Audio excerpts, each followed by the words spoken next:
Hey guys, it's Jess from Mad & Crafts. Today I'm going to show you a fun DIY way to package up your Christmas cookies this year. You'll need to start by cutting out the pieces of the box with your Cricut. I will link to the file in the description below. Once you have all your pieces scored and cut out, you need to fold along all of those scored lines.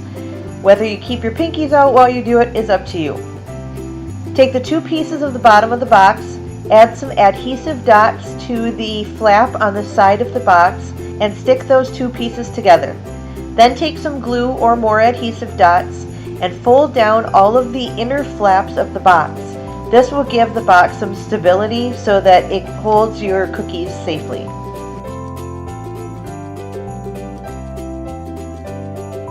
Add some more adhesive dots to the other outer flap of the box and join the two ends together to form the basic shape of the box. Now it's time to work on the bottom. Add some more adhesive dots to the flaps on the bottom of the box and overlap them to cover up the bottom. Don't worry if there are a couple of gaps at the bottom of the box because you will be adding an internal piece that will cover up any of those gaps.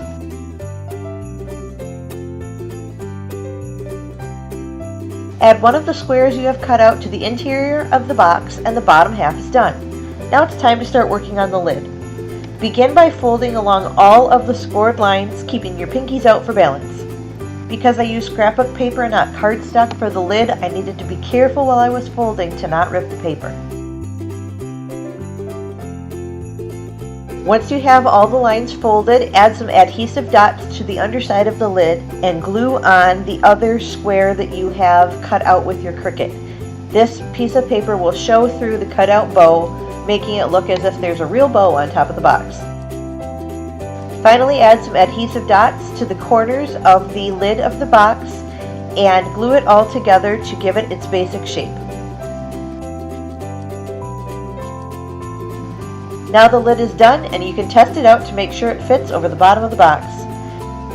The only thing left to do is to load up the gift box with plenty of Christmas treats and give it to a friend or family member. Or eat them yourself. I won't judge. Please give this video a thumbs up if you learned something new. Subscribe to my channel if you aren't already. Hit the notification bell so you don't miss any of my new content. Visit me on my blog, madandcrafts.com, and thanks so much for watching.